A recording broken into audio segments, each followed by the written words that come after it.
Hi friends, welcome to Jaypalande YouTube channel jaypalanడే.com. తెలంగాణలో మనం ఎంబీబీఎస్ చేయాలి అని అంటే అది కేటగిరీ ఏ అయినా, కేటగిరీ బి అయినా, కేటగిరీ సి అయినా, అంటే కరీంనగర్ కోట, మేనేజ్మెంట్ కోట, కొన్నిసార్లు ఇదే కరీంనగర్ కోటని గవర్నమెంట్ కోట అని అంటారు, గవర్నమెంట్ సీట్స్ అని అంటారు. Okay, don't confuse. మరి ఇప్పుడు తెలంగాణలో ఎంబీబీఎస్ చేయాలంటే మనకి ఏమేమి సర్టిఫికెట్స్ కావాలి అంటే అప్లై చేసేటప్పుడు ఆ సర్టిఫికెట్స్ ఏమవసరం వస్తాయి, అప్లై చేసి సర్టిఫికెట్స్ వెరిఫికేషన్ అయిపోయింది, మనకు ఒక కాలేజీలో సీట్ వచ్చింది, అప్పుడు సీట్ వచ్చిన తర్వాత కాలేజీలో కూడా మళ్ళీ సర్టిఫికెట్స్ అడుగుతారు.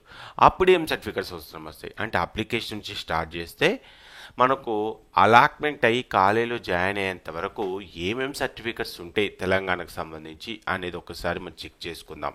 దీని ద్వారా ఏమవుతుందంటే మనం ఏమేమి సర్టిఫికెట్స్ రెడీ చేసుకోవాలని ఒక ఆలోచన వస్తుంది. మరి ఇంత మంచి కంటెంట్తో మీ ముందుకు వచ్చినప్పుడు ఖచ్చితంగా వీడియోని అయితే లైక్ చేస్తారని ఎక్స్పెక్ట్ చేస్తున్నా. మీరు ఇచ్చే ఒక చిన్న లైక్ ఎన్నో వీడియోలు చేయాలి, ఇంకెంతో కంటెంట్ ఇవ్వాలని ఒక ఆలోచన అయితే వస్తుంది.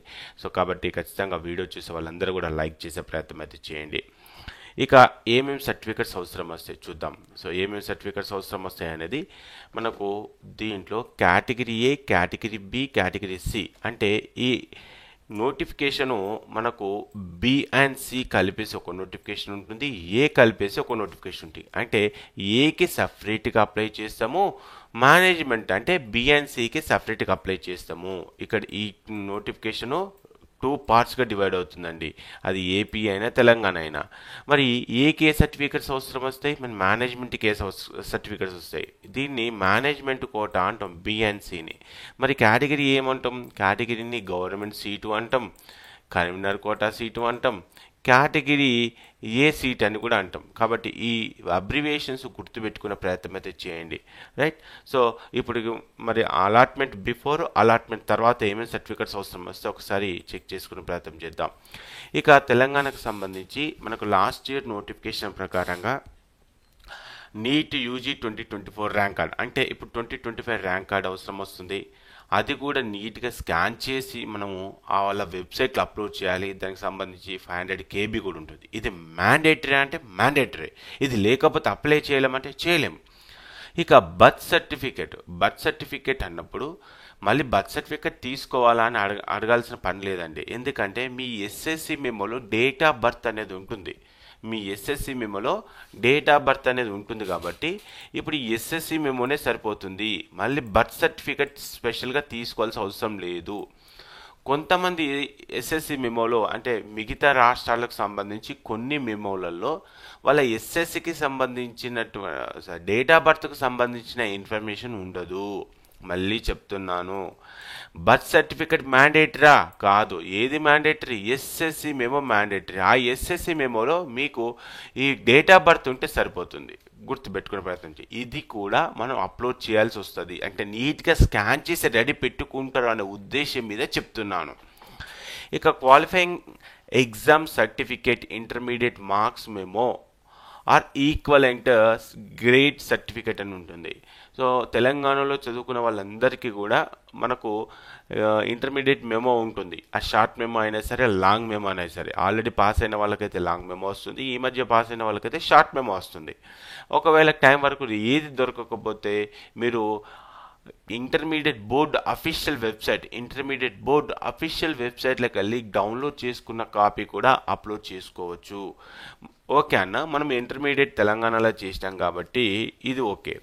మరి వేరే రాష్ట్రాలలో చేస్తే వాళ్ళు ఈక్వలెన్స్ సర్టిఫికేట్ అంటే మైగ్రేషన్ సర్టిఫికేట్ తీసుకోవాల్సి వస్తుంది. ఎవరైతే మహారాష్ట్ర నుంచి, ఎవరైతే తమిళనాడు నుంచి, ఎవరైతే ఆంధ్రప్రదేశ్ నుంచి ఈ తెలంగాణలో చదువుకోవడానికి వస్తారో, అప్లై చేయడానికి వస్తారో అంటే మేనేజ్మెంట్ కోట కింద, వాళ్ళు ఈ ఇంటర్మీడియట్ మెమోతో పాటు మైగ్రేషన్ సర్టిఫికేట్ కూడా తీసుకొచ్చుకోవాలి. దాన్ని ఈక్వలెన్స్ సర్టిఫికేట్ కూడా అంటాము. Okay, right. నెక్స్ట్ కొంతమంది ఓపెన్ ఇంటర్ కూడా చేస్తారు, వాళ్ళు కూడా ఈ ఈక్వలెన్స్ సర్టిఫికేట్ తీసుకొచ్చుకునే ప్రయత్నం అయితే చేయాలి, రైట్. నెక్స్ట్ వచ్చేసి స్టడీ సర్టిఫికెట్స్ అండి. ఈ స్టడీ సర్టిఫికెట్స్ మనకు ఏ విధంగా ఉంటాయని ఒకసారి చెక్ చేసుకునే ప్రయత్నం అయితే చేద్దాం. సో ఇక్కడ మనకు స్క్రీన్ షాట్లో వచ్చింది, దానికి సంబంధించి ఒకసారి చెక్ చేసుకునే ప్రయత్నం. స్టడీ సర్టిఫికెట్స్ అని చెప్పేసి ఇక్కడ మనకు క్లియర్గా మెన్షన్ చేశారండి. ఇక్కడ స్టడీ సర్టిఫికెట్స్ అంటే ఏంటి, మనకు కంగారు పడాల్సిన పని లేదండి. స్టడీ సర్టిఫికెట్స్ అంటే గడిచిన 4 సంవత్సరాలకు సంబంధించి, అంటే లాస్ట్ 4 ఇయర్స్లో మనం ఎక్కడైతే చదువుకున్నామో ఆ చదువుకున్నటువంటి ఆ స్టడీ సర్టిఫికెట్స్ ఉంటే సరిపోతుంది. మళ్ళీ స్పెషల్గా మనం తీసుకోవాల్సిన పని అయితే లేదు, రైట్. మరి 4 సంవత్సరాలు అని అంటే ఇక్కడ లాస్ట్ ఇయర్లో మనకు ఒక ఇష్యూ ఉండేది, అంటే 9, 10, 11, 12 ఈ 4 సంవత్సరాలకు సంబంధించిన స్టడీ సర్టిఫికెట్స్ ఉంటే సరిపోతుందని చెప్పేసి అన్నారు. కాబట్టి ఆ స్టడీ సర్టిఫికెట్స్ ఉంటే సరిపోతుంది అన్న. బోనఫైడ్ సర్టిఫికెట్స్ ఉన్నాయి మా దగ్గర, స్టడీ అండ్ కండక్ట్ సర్టిఫికెట్స్ ఉన్నాయి, ఓన్లీ స్టడీ సర్టిఫికెట్, ఇవన్నీ కూడా సేమేనండి. మీ దగ్గర స్టడీ సర్టిఫికెట్స్ అంటే మీరు గడిచిన 4 సంవత్సరాలలో, అంటే 9, 10, 11, 12 9, 10, 11, 12 ఈ 4 సంవత్సరాల study certificates or bonafide certificate, study and conduct certificate, ఇవి ఉంటే సరిపోతుంది అన్న. మరి మీరు అన్నట్టుగా 9, 10, 11 లేదన్నా, నా దగ్గర ఫస్ట్ నుంచి 10th దాకా ఒకటి ఉంది, ఇంటర్మీడియట్ వేరే ఉంది, అలా వేరున్నా కూడా పర్లేదండి. మీ దగ్గర ప్రూఫ్స్ ఉంటే సరిపోతుంది. కాబట్టి ఈ స్టడీ సర్టిఫికెట్స్ అన్నీ కూడా గ్యాదర్ చేసుకోండి. సో నన్ను అడిగితే లాస్ట్ 7 ఇయర్స్కి సంబంధించిన స్టడీ సర్టిఫికెట్స్ అయితే దగ్గర పెట్టుకోండి, ఎందుకంటే లాస్ట్ ఇయర్లో రూల్ అలా ఉంది కాబట్టి వాళ్ళు 4 సంవత్సరాల స్టడీ సర్టిఫికెట్స్ సరిపోతాయని అన్నారు. మరి ఈసారి లోకల్ స్టేటస్ అనేది ఏ విధంగా మారబోతుంది అనేది తెలియదు. కాబట్టి మీ దగ్గర ఉంటే అన్ని స్టడీ సర్టిఫికెట్స్ తీసుకొచ్చుకోండి, ఎప్పుడైనా ఫ్యూచర్లో అవసరమే. కాబట్టి మీరు ఎక్కడెక్కడైతే చదువుకున్నారో ఆ స్టడీ సర్టిఫికెట్స్ అన్నీ కూడా తీసుకొని దగ్గర పెట్టుకునే ప్రయత్నం అయితే చేయండి. కానీ కౌన్సిలింగ్కి అవసరమైంది మట్టికి 9, 10, 11, 12 9, 10, 11, 12 ఓకే. నెక్స్ట్ వచ్చేసి ఒకవేళ మోర్ దాన్ 1 సర్టిఫికేట్, అంటే నేను 6th ఒక కాడ, 7th ఒక కాడ, 8th ఒక కాడ, 9th ఒక కాడ, రకరకాలుగా చేశానంటే అవన్నీ కూడా నీట్గా స్కాన్ చేసి ఒక సింగిల్ పీడిఎఫ్లో మనం క్రియేట్ చేసి 500 KB చేసి రెడీ చేసుకోవాలి. Next study certificates of intermediate అని చెప్పేసి ఉంది. ఈ స్టడీ సర్టిఫికెట్స్లో మనము స్కూలింగ్ సర్టిఫికెట్స్ ఒక ప్లేస్లో అప్లోడ్ చేస్తాము, అదేవిధంగా ఇంటర్మీడియట్కి సంబంధించిన స్టడీ సర్టిఫికెట్స్ ఒక ప్లేస్లో అప్లోడ్ చేస్తాము. అంటే రెండు కూడా upload study certificates school, upload study certificates intermediate అని చెప్పేసి వస్తుంది. సో అప్పుడు ఆ ఇంటర్మీడియట్ ఎక్కడైతే చేసామో దాన్ని సపరేట్గా చేయాల్సి వస్తుంది. ఎందుకు అంటే ఇంటర్మీడియట్ అనేది కంపల్సరిగా మీరు మీ సొంత రాష్ట్రంలో చేసి ఉంటేనే మీకు లోకల్ వస్తుందని చెప్పేసి మనకు లాస్ట్ ఇయర్ ఆ నోటిఫికేషన్లో మెన్షన్ చేశారు. అందుకే వాళ్ళు ఏం చేశారంటే మీరు ఇంటర్మీడియట్ తెలంగాణలో చేశారా లేదా, ఒకవేళ చేస్తే ఆ స్టడీ సర్టిఫికెట్స్ని అప్లోడ్ చేయమని క్లియర్ కట్గా వాళ్ళు మెన్షన్ చేశారు. దాన్ని సపరేట్గా కూడా అప్లోడ్ చేయాల్సి వస్తుంది. అంటే ఇంతకుముందు చెప్పినట్టుగా 9, 10కి సంబంధించిన స్టడీ సర్టిఫికెట్స్ ఒక ప్లేస్లో అప్లోడ్ చేస్తాము, అదేవిధంగా ఇంటర్మీడియట్కి సంబంధించిన 11, 12 సర్టిఫికెట్స్ ఈ రెండు కూడా మనము రెండు అంటే వాళ్ళు ఒకటే సర్టిఫికెట్ ఇస్తారు. ఒకవేళ ఇంటర్మీడియట్ 2 ఖాళీలు, అంటే ఫస్ట్ ఇయర్ ఒక కాడ, సెకండ్ ఇయర్ ఒక కాడ చేసినట్లయితే అట్టి సర్టిఫికెట్స్ని నీట్గా స్కాన్ చేసి మనం అప్లోడ్ చేయాల్సి వస్తుంది 500 KBకి కంప్రెస్ చేసి. నెక్స్ట్ ట్రాన్స్ఫర్ సర్టిఫికేటు, టీసీ అంటాం దీన్ని. ఇప్పుడు ఈ టీసీ మన 9th, 10th, 11th, 12th అంటే టీసీ ఎప్పుడైనా సరే లాస్ట్ క్వాలిఫైడ్ ఎగ్జామ్ అదే ఉంటుంది. లాస్ట్ క్వాలిఫైడ్ ఎగ్జామ్ అదే ఉంటుంది. లాస్ట్ క్వాలిఫైడ్ ఎగ్జామ్ ఏంటి సార్? మరి ఇంటర్మీడియటే కదా. ఇంటర్మీడియట్కి సంబంధించిన టీసీ ఇది మ్యాండేటరీగా తీసుకొచ్చుకునే ప్రయత్నం చేయండి. మనకు ఇక్కడ అప్లోడ్ డాక్యుమెంట్లు అడగడు, కానీ మనకు రేపు ప్రొద్దున కాలేజీలో సీట్ వచ్చి జాయిన్ అయ్యేటప్పుడు అప్పుడు అడుగుతారు కాబట్టి ఇది తీసుకొచ్చుకునే ప్రయత్నం చేయండి. దీంట్లో ఇందాక మీకు చెప్పినట్టుగా ఒకసారి చూపించే ప్రయత్నం చేస్తాను. Rank card, SSC memo, intermediate memo, study certificates, inter study certificates ఇవి మ్యాండేటరీగా ఉండాలి. అంటే కంపల్సరీ తప్పనిసరిగా మనం ఉండాలి, కలిగి ఉండాలి. వాటిని 500 లోపు KBకి కన్వర్ట్ చేయాలి, ఇవి కూడా అప్లోడ్ చేయాలి. ఇదంతా ఏ విధంగా అప్లోడ్ చేయాలి అనేది నెక్స్ట్ ఫర్దర్ వీడియోలో చెప్పే ప్రయత్నం అయితే చేస్తాను.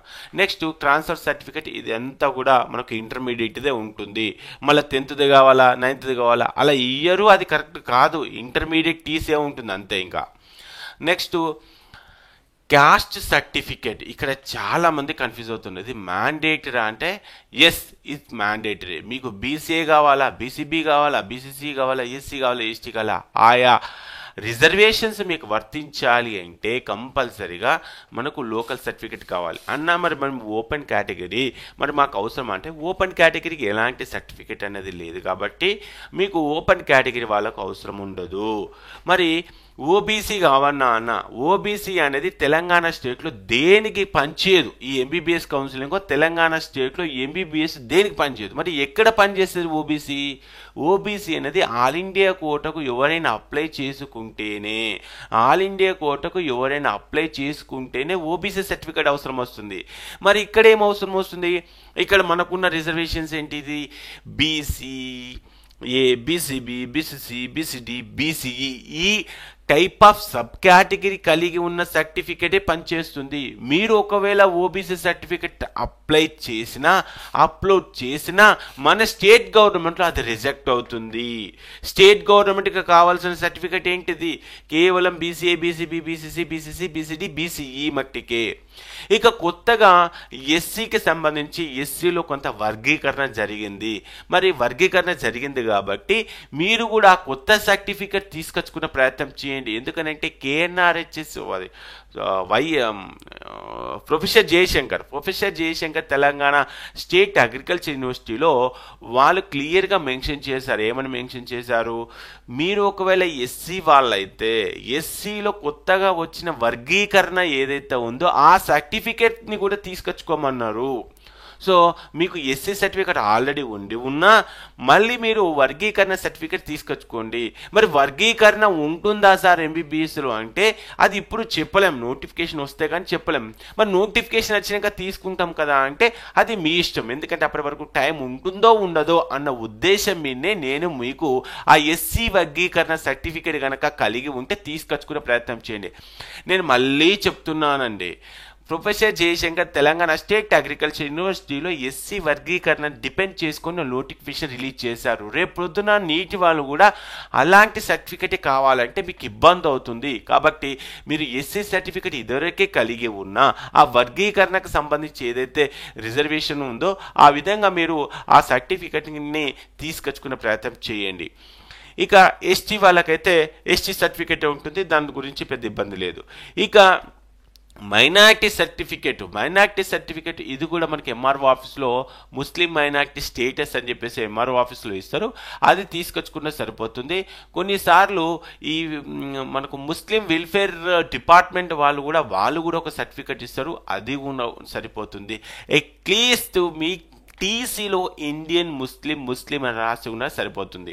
నన్ను అడిగితే మీరు ఎంఆర్ఓ ఆఫీస్ నుంచి మీరు ముస్లిం స్టేటస్ సర్టిఫికేట్ తీసుకొచ్చుకునే ప్రయత్నం చేస్తే మీకు ఆ ముస్లిం మైనారిటీ సర్టిఫికెట్ క్లెయిమ్ అవుతుంది. అన్న బీసీబీలో ముస్లిం ఉంటుంది, బీసీఈలో ముస్లిం ఉంటుంది, ఓసీలో కూడా ముస్లిం ఉంటుంది. మరి ఏం కాదా అంటే మీకు ఓపెన్లో ఉన్నప్పుడు ఓపెన్ అప్లై అవుతుంది, మైనారిటీ కాలేజ్కి వెళ్ళినప్పుడు మైనారిటీ అప్లికేబుల్ అవుతుంది. బీసీబీ ఉన్నప్పుడు మీకు ఓపెన్ అప్లికేబుల్ అవుతుంది, బీసీబీ అప్లికేబుల్ అవుతుంది, మైనారిటీ కూడా అప్లికేబుల్ అవుతుంది. మరి బీసీ సర్టిఫికెట్ ఉంటే ఓపెన్ అప్లై అవుతుంది, బీసీ అప్లై అవుతుంది, మైనారిటీ కూడా అప్లై అవుతుంది. మరి మైనారిటీ కాలేజ్ దగ్గర మనకు 4 కాలేజెస్ ఉన్నాయి. కాబట్టి ఎవరైతే మైనారిటీ స్టూడెంట్స్ ఉన్నారో వాళ్ళు ఆ మైనారిటీ సర్టిఫికేట్ తీసుకొచ్చుకునే ప్రయత్నం చేయండి. నెక్స్ట్ వచ్చేసి ఈడబ్ల్యూఎస్ అయితే ఇది పక్కాగా ఏప్రిల్ 1, 2025 సంబంధించి. మరి ఈ ఈడబ్ల్యూఎస్ మేము అప్లై చేసేటప్పుడు ఓల్డ్ది అప్లై చేసామన్నా మరి ఏమన్నా అవుతుందా అంటే ఏం కాదండి. మన స్టేట్ గవర్నమెంట్కు సంబంధించి వీళ్ళు అడిగే సర్టిఫికేట్ ఒకవేళ మీరు ఈడబ్ల్యూఎస్ కలిగి ఉంటే మీరు ఈడబ్ల్యూఎస్కి అప్లికేబుల్ అవుతే అది ఏప్రిల్ 1 తర్వాత ఉన్న ఈడబ్ల్యూఎస్ఏ వర్తిస్తుంది. అన్న నేను జస్ట్ ఈ మార్చి 1కే తీసుకున్నా పనిచేసి అంటే చేయదు. పనిచేస్తే చేయదండి. ఎందుకంటే ఎకనామికల్ వీకర్ సెక్షన్ అనేది ఆ సర్టిఫికేట్ వ్యాలిడిటీ ఒక అకాడమిక్ ఇయర్కు సంబంధించింది. కాబట్టి మీరు లాస్ట్ ఇయర్ అకాడమిక్ ఇయర్ తీసుకున్నారేమో, అంటే బిఫోర్ ఏప్రిల్ తీసుకున్నారేమో, కానీ ఏప్రిల్ 1 తర్వాత తీసుకున్న ఈడబ్ల్యూఎస్ ఉంటే ఉంది. మరి ఈడబ్ల్యూఎస్ మేము తీసుకుంటామన్నా ఈడబ్ల్యూఎస్ వాళ్ళ ఉపయోగం ఏంటంటే మనకు దాదాపుగా 200 సీట్స్ ఈడబ్ల్యూఎస్ వాళ్ళకే ఇస్తారు. మరి ఈడబ్ల్యూఎస్ వాళ్ళకి ఇస్తే 200 సీట్సే ఉన్నాయి కదా, మరి మనం తీసుకోవడం వల్ల మాకు ఏమైనా ప్రాబ్లం అవుతుందా అంటే లేదండి. ఫస్ట్ మీకు ఓపెన్, అందరికీ ఓపెనే అప్లికేబుల్ అవుతుంది, అందరికీ ఓపెన్ ఉంటుంది. మీరు ఈడబ్ల్యూఎస్ అయినా, ఎస్సీ అయినా, బీసీ అయినా, ఎవరైనా సరే ఓపెన్ సీట్లకి అందరికీ ఎలిజిబిలిటీ ఉంటుంది. ఓపెన్ సీట్లతో పాటు ఈడబ్ల్యూఎస్ కూడా అప్లికేబుల్ అవుతుంది. కాబట్టి ఈడబ్ల్యూఎస్ తీసుకుంటే ఓపెన్ పోతుందా, ఓపెన్ తీసుకుంటే ఈడబ్ల్యూఎస్ పోతుందా అని కాదు. మీకు ఈడబ్ల్యూఎస్ సర్టిఫికెట్ ఉంటే అది ఖచ్చితంగా తీసుకొని అది కూడా ఏప్రిల్ 1, 2025 తర్వాత కలిగి ఉన్న సర్టిఫికెట్ మట్టికి వ్యాలిడ్ అవుతుంది. అది కూడా మనం అప్లోడ్ చేయాల్సిన పరిస్థితి ఉంటుంది. ఇది గుర్తుపెట్టుకోండి. నెక్స్ట్ ఇన్కమ్ సర్టిఫికేట్ అప్లికేబుల్ అవుతేనే, మీకు అప్లికేబుల్ అవుతేనే అన్న మాకు రీయింబర్స్మెంట్ రావాలనుకుంటున్నాము అని చెప్పేసి అనుకుంటే ఇది కరీంనగర్ కోట కింద ఉన్న వాళ్ళకి అప్లికేబుల్ అవుతుంది ఇన్కమ్ సర్టిఫికేట్. అది కూడా మనకు ఏప్రిల్ 1 తర్వాత ఉన్న ఇన్కమ్ అయితేనే బెటర్. ఇక నెక్స్ట్ ఎన్సీసీ. ఈ ఎన్సీసీ వాళ్ళది కంపల్సరీగా సర్టిఫికేట్ అయితే ఉండాలి. A certificate, B certificate, C certificate అని చెప్పేసి ఉంటే మీకు ఇక్కడ రిజర్వేషన్ అయితే లేదండి. లాస్ట్ 2 ఇయర్స్ నుంచి ఎన్సీసీ రిజర్వేషన్ అనే సిస్టమ్ తీసేసి ఆ రిజర్వేషన్ ప్లేస్లో బి సర్టిఫికేట్, సి సర్టిఫికేట్ కలిగి ఉన్న వాళ్ళకు డైరెక్ట్గా వాళ్ళకు వచ్చిన మార్కులలో 3%, 5% మార్కులు డైరెక్ట్గా కలిపేసి వాళ్ళకు ర్యాంక్ అనేది అలా చేస్తున్నారు. కాబట్టి ఎన్సీసీ సర్టిఫికేట్ ఉంటే లాభమా అంటే ఎస్, లాభమే. ఎందుకంటే మీకు డైరెక్ట్గా గ్రేస్ మార్క్స్ యాడ్ చేస్తున్నారు. దానిలో మీరు మెరిట్ లిస్ట్లో చాలా పైకి వెళ్ళే అవకాశం ఉంటుంది. క్యాప్, సిఏపి క్యాస్ట్, ఇది ఎవరైతే ఆర్మీ చిల్డ్రన్స్ ఉంటారో వాళ్ళకు మట్టికి అప్లికేబుల్ అవుతుంది. ఇప్పుడు ఇక్కడ ఏవైతే ఎన్సీసీ కానీ, క్యాప్ కానీ, పిఎంసీ సర్టిఫికెట్స్ మనం అప్లోడ్ చేస్తామో ఈ అప్లోడ్ చేసిన సర్టిఫికెట్స్ అన్ని కూడా ఫిజికల్ వెరిఫికేషన్ కూడా ఉంటుంది. పీడబ్ల్యూడి క్యాండిడేట్స్ ఎవరైతే ఉన్నారో, ఫిజికల్ హ్యాండిక్యాప్డ్ ఎవరైతే ఉన్నారో వాళ్ళకు కూడా ఫిజికల్ వెరిఫికేషన్ ఉంటుంది. మరి మిగతా సంబంధించి ఏంటంటే మన సర్టిఫికెట్స్ అప్లోడ్ చేస్తే ఆటోమేటిక్గా ఆన్లైన్లో వాళ్ళే వెరిఫై చేస్తారు. కాబట్టి ఇది గుర్తుపెట్టుకోండి. So NCC, cap, PMC, next వచ్చేసి రెసిడెన్షియల్ సర్టిఫికేట్ కూడా కొంతమందికి అవసరం వస్తుంది. లాస్ట్ ఇయర్లో అడిగారు. ఎవరైతే ఈ 9, 10, 11, 12 ఇది లాస్ట్ ఇయర్ నోటిఫికేషన్ బేస్ చేసుకొని చెప్తున్నానండి. ఎవరైతే 9, 10, 11, 12 ఈ 4 ఇయర్స్లో తెలంగాణలో ఎలాంటి ఎడ్యుకేషన్ ఇన్స్టిట్యూషన్లో చదవలేదో సో వాళ్ళు స్టడీ సర్టిఫికేట్స్ అయితే తీసుకొచ్చుకోమన్నారు. బట్ ఇంటర్మీడియట్ అయితే కంపల్సరీగా తెలంగాణలో చదివి ఉండాలని ఒక రూల్ ఉంది. సో ఇది కొంత కన్ఫ్యూజన్ ఉంది. లాస్ట్ ఇయర్లో ఈ కన్ఫ్యూజన్తోనే దాదాపుగా కొంతమందికి సుప్రీంకోర్టు దాకా వెళ్ళారు. సో ఆ కన్ఫ్యూజన్ ఏంటి అనేది మనకు నోటిఫికేషన్ వస్తే తెలియదు. మరి ఇప్పుడు మమ్మల్ని ఏం చేయమంటారు అంటే, మీరు ఒకవేళ ఇలాంటి గ్యాప్ కానీ, ఒకవేళ తెలంగాణలో ఫస్ట్ నుంచి 10th దాకా చదువుకొని ఇంటర్మీడియట్ చదవలేని పరిస్థితి, కొంతమంది 10, 11, 12 ఈ 10, 11, 12 ఈ 3 సంవత్సరాలు చదివి కొన్ని ఎక్కడైతే మీకు ఆ గ్యాప్ ఏర్పడదో ఆ గ్యాప్లో ఆ సర్టిఫికేట్ తీసుకొచ్చుకునే ప్రయత్నం చేస్తే మీకు ఏమైనా యూజ్ కావచ్చు. అన్నా ఎడ్యుకేషన్ అంతా తెలంగాణలో చేశాము, మనకి ఏమైనా అవసరమా అంటే మీకు అవసరమే లేదండి. ఎవరైతే తెలంగాణలో ఎడ్యుకేషన్ చేసుకున్నారో వాళ్ళకి అవసరమే లేదు. ఇక కొంతమంది గ్యాప్ సర్టిఫికేట్ అడుగుతున్నారండి. గ్యాప్ సర్టిఫికేట్ కౌన్సిలింగ్కి యూజ్ కాదు. గ్యాప్ సర్టిఫికేట్ కౌన్సిలింగ్కి యూజ్ కాదు. మోర్ దాన్ 3 ఇయర్స్ కనుక ఉంటే మీకు గ్యాప్ సర్టిఫికేట్ వస్తుంది. మరి ఇట్టి గ్యాప్ సర్టిఫికేట్ని ఎక్కడి నుంచి తీసుకొచ్చుకోవాలి? ఎంఆర్ఓ ఆఫీస్ నుంచే తీసుకొచ్చుకోవాలి. అన్న మా కోచింగ్ సెంటర్ వాళ్ళు ఇచ్చారు, అన్న మా స్కూల్ వాళ్ళు ఇచ్చారు, అది ఏవి నడవేయండి. ఇవన్నీ కూడా అథారిటీ ఎవరు, మీకు గ్యాప్ వచ్చిందా, మీకు రెసిడెన్షియల్ సర్టిఫికేట్ ఉందా అనే అథారిటీ డిసైడ్ చేసేది మండల అధికారి మట్టికే. ఇది గుర్తుపెట్టుకోండి. ఎందుకన్నా లాస్ట్ ఇయర్లో యాక్సెప్ట్ చేస్తారంటే యాక్సెప్ట్ చేస్తే చేయొచ్చు. నేను చెప్పే పద్ధతిలో మీకు చెప్తున్నానండి. గ్యాప్ సర్టిఫికేట్ ఎక్కడి నుంచి తీసుకొచ్చుకోవాలంటే ఎంఆర్ఓ ఆఫీస్ నుంచి తీసుకొచ్చుకోవాలి. రైట్. మరి గ్యాప్ సర్టిఫికేట్ ఇక్కడ కౌన్సిలింగ్ అవసరం అంటే అవసరం లేదు. ఎప్పుడు అవసరం వస్తుంది? మోర్ దాన్ 3 years గ్యాప్ ఉంటే గ్యాప్ సర్టిఫికేట్తో పాటు రెసిడెన్షియల్ సర్టిఫికేట్ కూడా అవసరం వస్తుంది. అన్న 1 year గ్యాప్ ఉంది, అవసరమా? లేదు. అన్న 2 years గ్యాప్ ఉంది, అవసరమా? లేదు. కాబట్టి ఈ విషయం గుర్తుపెట్టుకునే ప్రయత్నం చేయండి. కానీ ఇదే గ్యాప్ సర్టిఫికేట్ 1 year గ్యాప్ ఉన్నా 2 years గ్యాప్ ఉన్నా కాలేజీ ప్రిన్సిపల్ అడుగుతారు. అది కూడా మీకు చెప్పే ప్రయత్నం కూడా చేస్తాను. Next Aadhaar card.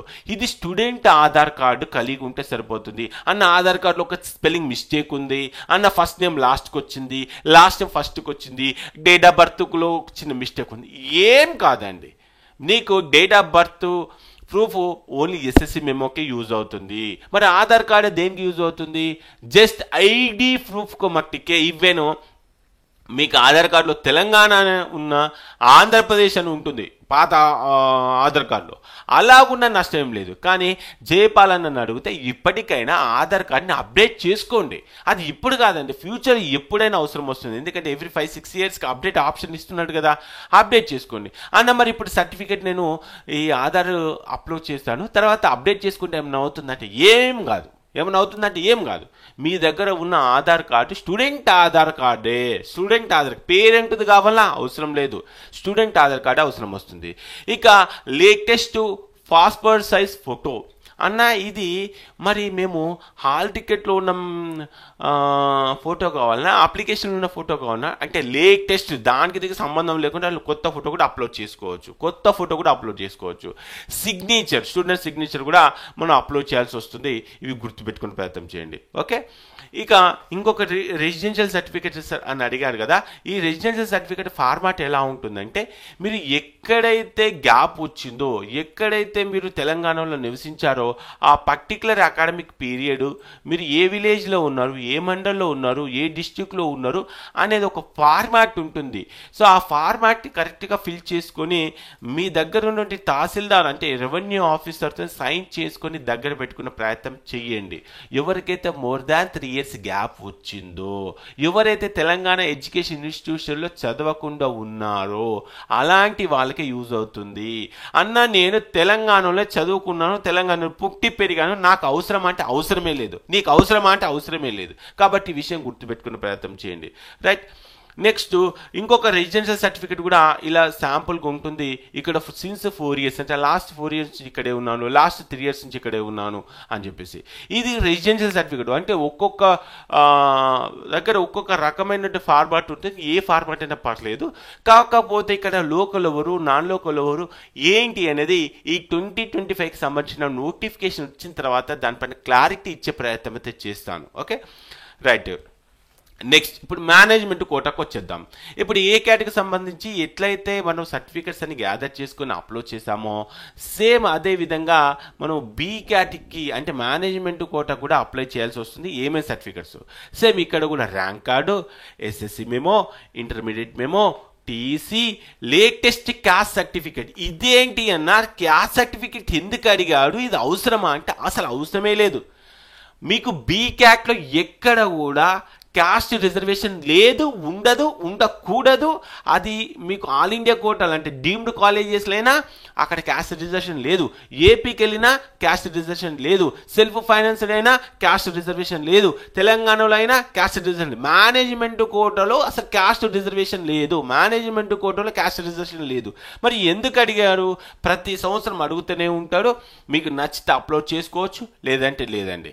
మేనేజ్మెంట్ కోటాలో క్యాస్ట్ రిజర్వేషన్ ఉంటుందా? ఉండదు. మేనేజ్మెంట్ కోటాలో క్యాస్ట్ రిజర్వేషన్ ఉంటుందా? ఉండదు. Right. So next minority certificate ఇది ఉంటుంది. మైనార్టీ కాలేజెస్లు ఏవైతే ఉన్నాయో ఈ 4 కాలేజెస్ ఇంతకుముందు చెప్పినట్టుగా మైనార్టీ స్టేటస్ సర్టిఫికేట్ కనుక మీరు కలిగి ఉన్నట్లయితే ఈ సర్టిఫికేట్ ఇంతకుముందు చెప్పాను ముస్లిం వెల్ఫేర్ డిపార్ట్మెంట్ నుంచి కానీ లేకపోతే మండల అధికారి నుంచి కానీ ఆ యొక్క మైనార్టీ సర్టిఫికేట్ ముస్లిం మైనార్టీ సర్టిఫికేట్ కనుక మీరు పొంది ఉన్నట్లయితే ఆ సర్టిఫికేట్ని కూడా మనం అప్లోడ్ చేస్తే మేనేజ్మెంట్ కోటాలో ఈ 4 కాలేజెస్లో మనకు మేనేజ్మెంట్ కోట అప్లికేబుల్ అవుతే అలాంటి కాలేజీలు మేనేజ్మెంట్ కోట కింద కూడా మన జాయిన్ అయ్యే అవకాశాలు ఉంటాయి. కాబట్టి గుర్తుపెట్టుకోండి, ఓన్లీ ఒక మేనేజ్మెంట్ రిజర్వేషన్ ఒకటి ఉంటుంది. దీంట్లో లోకల్ నాన్ లోకల్ ఉంది. లోకల్ ఎవరంటే తెలంగాణకు సంబంధించిన వాళ్ళందరూ కూడా లోకల్ అవుతారు. నాన్ లోకల్ ఎవరు, తెలంగాణకు సంబంధం లేకుండా వివిధ రాష్ట్రాలలో ఎవరైతే ఉంటారో, వివిధ రాష్ట్రాల్లో ఎవరైతే ఉన్నారో వాళ్ళందరూ కూడా నాన్ లోకల్కే. మరి వాళ్ళకు ఎంత పర్సెంట్ ఆఫ్ సీట్లు ఉంటాయి బీక్యాక్లో? వాళ్ళకు 15% ఆఫ్ సీట్లు ఉంటాయి. ఆ విషయాలు మనం తర్వాత డిస్కస్ చేసుకుందాం. సో ఇప్పుడు ఓన్లీ సర్టిఫికెట్స్ కాబట్టి ఇవి మేనేజ్మెంట్ కోటాకు సంబంధించిన సర్టిఫికెట్స్.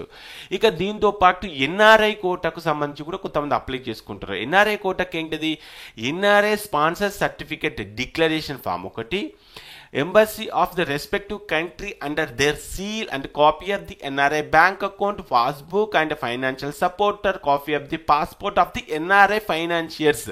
ఈ డాక్యుమెంట్స్ మీరు రెడీ చేసుకొని అప్లోడ్ చేసి వాళ్ళు యాక్సెప్ట్ చేస్తే మీకు ఎన్ఆర్ఐ అప్లికేబుల్ అవుతుంది. ఓకే, సో ఇది గుర్తుపెట్టుకోండి. నెక్స్ట్ ఆర్మీ డెంటల్ కాలేజీలో వాళ్ళకు ఒక స్పెషల్ కోటా ఉంది. వాళ్ళకు మట్టికి ఇది మనకు అవసరం లేదండి. ఆర్మీ డెంటల్ కాలేజ్లో ఒక స్పెషల్ కోటా ఉంటుంది. ఆ కోటాని ఏసీడిఎస్ అని చెప్పేసి వాళ్ళకు మట్టికి ఇది అవసరం వస్తుంది. కాబట్టి దీని గురించి మనం పట్టించుకోవాల్సిన పని లేదు. Next Aadhaar card. So Aadhaar card అక్కడైనా ఇక్కడైనా సేమ్ ఆధార్ కార్డు అయితే అవసరం వస్తుంది. స్టడీ సర్టిఫికేట్స్ ఇందాక చెప్పినట్టుగా 9th నుంచి 10th వరకు స్టడీ సర్టిఫికేట్స్ అప్లోడ్ చేయాలి. ఇంటర్మీడియట్స్కి సంబంధించిన స్టడీ సర్టిఫికేట్స్ సపరేట్గా అప్లోడ్ చేయాలి, అది కూడా పీడిఎఫ్లో. నెక్స్ట్ టీసీ, ఇక టీసీ ఇక్కడ ఒకటి మెన్షన్ చేశారు చూసారా, equivalence certificate from the board of intermediate education government of the Telangana if the pass qualifying exam other than AP, TS, CBSE, ICSC అని చెప్పేసింది. సో ఈక్వలెన్స్ సర్టిఫికేట్ కానీ మైగ్రేషన్ సర్టిఫికేట్ కానీ వివిధ రాష్ట్రాలకు చెందిన వాళ్ళు తెలంగాణకు వస్తే వాళ్ళు మైగ్రేషన్ సర్టిఫికేట్ కూడా తీసుకోవాల్సిన పరిస్థితి అయితే ఉంటుంది. Candidate signature, candidate photo copy, ఇవి రెండు కూడా కలిగి ఉండాలి. ఇది గుర్తుపెట్టుకోండి. ఇక ఇదంతా బాగానే ఉందన్న, మనం అప్లై చేయడానికి ఈ సర్టిఫికేట్స్ అవసరం ఉన్నాం. ఈ సర్టిఫికేట్స్ అన్నీ కూడా కరెక్ట్గా అప్లోడ్ చేసాము. మెరిట్ లిస్ట్లో కూడా మా పేరు వచ్చేసింది, పర్ఫెక్ట్గా ఉంది. ఇప్పుడు మాకు పలానా కాలేజీలో సీట్ వచ్చింది. ఇప్పుడు వాళ్ళేం అడుగుతారు, అదే కదా మనకి ఇంపార్టెంట్. అంటే కౌన్సిలింగ్కి సంబంధించిన సర్టిఫికేట్స్ ఒకలాగా ఉంటే ఇక్కడ సీట్ వచ్చిన తర్వాత కాలేజీ వాళ్ళు అడిగే సర్టిఫికేట్స్ ఒకలాగా ఉంటాయి. అది కూడా ఒకసారి చెక్ చేసుకునే ప్రయత్నం చేద్దాం. ఓకే రైట్, ఒకసారి ఆ సర్టిఫికేట్స్ ఓపెన్ చేసి చూపించే ప్రయత్నం అయితే చేస్తాను ఏ విధంగా ఉంటాయి అన్నది. రైట్, సో ఇది మనకు కామన్ అని, ఇది కూడా ఒక మంచి ఫేమస్ మెడికల్ కాలేజ్ అని చెప్పొచ్చు. సో వీళ్ళు ఏం అడుగుతున్నారు, వీళ్ళని కాదు అన్ని కాలేజెస్ ఆల్మోస్ట్ సర్టిఫికెట్స్ ఇలానే ఉంటాయి. కాబట్టి ఒక కాలేజ్ శాంపుల్ తీసుకుంటే ఇంకొక కాలేజ్ కూడా సిమిలర్గానే ఉంటాయి 90%. కొన్ని కాలేజీలు కొంత డిఫరెంట్గా అయితే ఉంటాయి. మరి సీట్ అలాట్మెంట్ అయిన తర్వాత వాళ్ళు అడిగే సర్టిఫికెట్స్, అలాట్మెంట్ లెటర్ ఎక్కడి నుంచి మనకు అఫీషియల్ వెబ్సైట్లో మీకు పలానా కాలేజీలో సీట్ వచ్చిందని చెప్పేసి ఒక లెటర్ ఇస్తారు. ఆ letter, original merit card. Original merit card ఏంటి అనుకోవచ్చు, ఇది వాళ్ళ దగ్గర ఉంటుంది. దీనికి మెరిట్ కార్డు అనేది ఉండదు, ఇది గుర్తుపెట్టుకోండి. ఇది జస్ట్ వాళ్ళు మెన్షన్ చేశారు కాబట్టి చెప్తున్నానండి. అంటే మెరిట్ లిస్ట్లో మనం ఉంటాం కదా, ఆ మెరిట్ లిస్ట్లో ఉన్నటువంటి లిస్టు, ఆ లిస్ట్లో మన పేరు ఎక్కడుంది అనేది ఆ ఒక్క పేజ్ని హైలైట్ తీసుకెళ్ళే ప్రయత్నం చేయండి. నీట్కి సంబంధించినటువంటి హాల్ టికెట్, ర్యాంక్ కార్డు. ఇక్కడ నీట్ మెరిట్ కార్డ్ అంటే ఇది ర్యాంక్ కార్డ్ ఏనండి, ఇది నథింగ్ బట్ ర్యాంక్ కార్డ్. వీళ్ళు మెరిట్ కార్డ్ అని చెప్పేసి అన్నారు, బట్ ఇది నీట్కి సంబంధించిన ర్యాంక్ కార్డు, నీట్కి సంబంధించినటువంటి hall ticket, SSC memo, next intermediate memo, next వచ్చేసి ఒరిజినల్ బోనాఫైడ్ సర్టిఫికెట్. వీళ్ళు 6th నుంచి 10th క్లాస్ అడిగారు, ఇంటర్మీడియట్ కూడా అడిగారు. రీసెంట్ సోషల్ స్టేటస్ అంటే caste certificate, income certificate if applicable, minority certificate if applicable, EWS certificate if applicable, NCC if applicable, CAP if applicable, PMC if applicable, Anglo Indian certificate if applicable, transfer certificate, migration certificate. ఇంతకుముందు చెప్పాను, వేరే రాష్ట్రం నుంచి ఎవరైతే ఇక్కడ ఈ intermediate కోసం అయిపోయిన తర్వాత ఎంబీబీఎస్ కోసం వస్తారో వాళ్ళకి migration certificate. Next Aadhaar card, ఇక్కడ స్టూడెంట్ ఆధార్ కార్డు జిరాక్స్ అడుగుతున్నారు, కొంతమంది పేరెంట్స్ ఆధార్ కార్డు కూడా అడుగుతారు. Next latest passport size photos, next వచ్చేసి 20 lakhs బాండ్, నెక్స్ట్ వచ్చేసి మనకు ప్రొఫార్మా సర్టిఫికెట్స్, జెన్యూనిటీ బాండ్ అంటే సర్టిఫికెట్స్ అన్నీ కూడా ఒరిజినలే అని చెప్పేసి జెన్యూనిటీ బాండ్ ఒకటి ఉంటుంది. నెక్స్ట్ సీట్ బ్లాకింగ్ బాండ్ ఒకటి ఉంటుంది, యాంటీ ర్యాగింగ్ బ్లాక్ ఒకటి ఉంటుంది, షూరిటీ సిగ్నేచర్ ఒకటి ఉంటుంది, xerox copies of all documents submitted 3 sets ఏవైతే మనం జిరాక్స్ తీసుకుంటామో అవన్నీ తీసుకెళ్లాల్సి వస్తుంది. డీడీ, అక్కడ కాలేజ్ వాళ్ళు ఒక్కొక్క కాలేజ్కి ఒక్కొక్క టైప్ ఆఫ్ ఫేవర్ ఆఫ్ అని చెప్పేసి ఆ డీడీలు తీసుకోవాలి. ఈక్వలెన్స్ సర్టిఫికెట్, బోర్డు ఇంతకుముందు చెప్పినట్టుగా ఈక్వలెన్స్ సర్టిఫికేట్ వేరే బోర్డు నుంచి ఇక్కడికి వస్తారో, ఎవరైతే అదర్ దాన్ తెలంగాణ బోర్డు కాకుండా వేరే బోర్డు వస్తారో వాళ్ళు సర్టిఫికేట్ తీసుకొచ్చుకోవాలి. ఎన్ఆర్ఐ డాక్యుమెంట్ సీక్యాట్ వాళ్ళకి NRI sponsorship certificate, NRI status certificate, copy of NRI bank account, copy of NRI passport, financial. So ఈ విధంగా ఆ సర్టిఫికేట్స్ అన్ని కూడా వీళ్ళు అడుగుతారు. మరి ఈ సర్టిఫికేట్స్ అన్నీ అడుగుతారు కదా అన్న, దీంతో పాటు ఇంకేమైనా అడుగుతారా? దీంతో పాటు ఇక చెప్తే list of certificates, bonds, fee particulars, scholarship undertaking, bank guarantee, ఒకవేళ బీ క్యాట్ సి క్యాట్ అయితే బ్యాంక్ గ్యారంటీ, ఫస్ట్ ఇయర్కి ఒకవేళ ఇలా యాంటీ ర్యాగింగ్, ఇలా చాలా కార్డ్స్ ఉంటాయి. ఇవన్నీ కూడా సీట్ అలాట్మెంట్ అయిపోయిన తర్వాత ఆయా కాలేజీలకు సంబంధించిన అఫీషియల్ వెబ్సైట్లో వాళ్ళు ఓపెన్ చేసి చూస్తే మనకు ఆ ఫార్మాట్లు కనిపిస్తాయి. ఇది బ్యాంక్ గ్యారంటీ అనేది ఒక శాంపుల్ కాపీ ఒకసారి చూపించే ప్రయత్నం చేస్తాను. ఇది బ్యాంక్ గ్యారంటీకి సంబంధించిన సర్టిఫికేట్. ఇది ఎక్కడి నుంచి అంటే బ్యాంకు ఎంప్లాయీ నుంచి తీసుకొచ్చుకోవాలి. నెక్స్ట్ వచ్చేసి యాంటీ ర్యాగింగ్, డిస్కంటిన్యూడ్ బాండ్, ఈ విధంగా రకరకాల సర్టిఫికేట్స్ అయితే ఉంటాయి.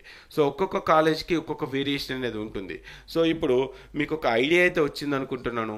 అంటే కాలేజీలో జాయిన్ అయ్యే ముందు ఏం సర్టిఫికేట్స్ వస్తాయి, కాలేజీలో జాయిన్ అయిన తర్వాత ఏ సర్టిఫికేట్స్ అవసరం వస్తాయి. కాబట్టి ఇక్కడ ఏవైతే లిస్ట్ ఆఫ్ సర్టిఫికేట్స్ మనం డిస్కస్ చేసామో ఇవన్నీ కూడా గ్యాదర్ చేసుకున్న రెడీ పెట్టుకున్న ప్రయత్నం అయితే చేయండి. ఓకే, ఓబీసీ సర్టిఫికేట్ అవసరమైతే లేదు. క్యాస్ట్ సర్టిఫికేట్ మినిమం 3 years, అంటే 3 years కంటే ఎక్కువ ఓల్డ్ ఉన్నా కూడా యాక్సెప్ట్ చేస్తారు. కానీ మీరు తీసుకొచ్చుకున్న ప్రయత్నం అయితే చేయండి. ఈడబ్ల్యూఎస్ అయితే April 1 తర్వాత ఉన్న ఈడబ్ల్యూఎస్ యాక్సెప్టబుల్ ఉంటుంది. ఇంకా ఏమైనా డౌట్స్ ఉంటే కింద కమెంట్ బాక్స్లో కమెంట్ చేసే ప్రయత్నం అయితే చేయండి. ఇక jaypalanటే.comలో చాలా రకాల అనాలిటిక్స్ వీడియోలు అయితే చేశాను. దీంట్లో ఇన్ని సీట్స్ ఉంటాయి, అంటే ఇక మనకు కేటగిరీ ఏలో ఎన్ని సీట్లు ఉంటాయి, కేటగిరీ బిలో ఎన్ని సీట్లు ఉంటాయి, దాంట్లో ఓసీకి ఎన్ని సీట్లు వస్తాయి, బీసీకి ఎన్ని సీట్లు వస్తాయి, ఏంటి అనే ఇన్ఫర్మేషన్ jaypalanటే.comలో అందుబాటులో ఉంటాయి. మీకు నచ్చితే ఆ వెబ్సైట్లో రిజిస్ట్రేషన్ చేసుకోండి. దీంట్లో మనకు ఇయర్ వైజ్ సీట్ అలాట్మెంటు, మనకు merit list, display list, round 1, round 2, round 3, గడిచిన 4 సంవత్సరాల కటాప్స్, వాటికి సంబంధించిన అలాట్మెంట్ ఆర్డర్, వాటికి సంబంధించిన డిస్ప్లే లిస్టు, వాటికి సంబంధించిన మెరిట్ లిస్టు, ఆల్ ఇండియా కోటాకి సంబంధించిన ఇలా రకరకాల రిపోర్ట్స్ ఆల్రెడీ అందుబాటులో ఉన్నాయి. 25 సంబంధించిన రిపోర్ట్స్ కూడా మీకు అందుబాటులోకి తీసుకొచ్చే ప్రయత్నం అయితే చేస్తారు. దాని ద్వారా ఎంఆర్సీలు ఎంతమంది వస్తున్నారు, ఎంఆర్సీలు ఎంతమంది పోతున్నారు అనే విషయాలు ముందుగానే తెలుసుకునే ప్రయత్నం చేయొచ్చు. మీకు నచ్చితే jaypalanటే.comలో రిజిస్ట్రేషన్ చేసుకునే ప్రయత్నం అయితే చేయండి. మరి ఈ వీడియో మీకు నచ్చింది అనుకుంటున్నాను. మీకు నచ్చితే మరి నేను ఎక్స్పెక్ట్ చేసేది కేవలం లైక్. సో ఇలా ఎన్ని లైక్స్ ఇస్తే అంత కంటెంట్ మేము ముందుకు తీసుకురావాలని ఒక ఆలోచన వస్తుంది. కాబట్టి ఖచ్చితంగా ఈ వీడియో ఎలా ఉంది ఏంటి అని చెప్పేసి కామెంట్ చేయండి. అదేవిధంగా వీడియోని లైక్ చేయండి. కుదిరితే మన ఛానల్ని సబ్స్క్రైబ్ చేసుకొని పక్కన బెల్ ఐకాన్ క్లిక్ చేసి మీ ఫ్రెండ్స్కి ఈ వీడియోని షేర్ చేయండి. ఓకే ఫ్రెండ్స్, జై హింద్.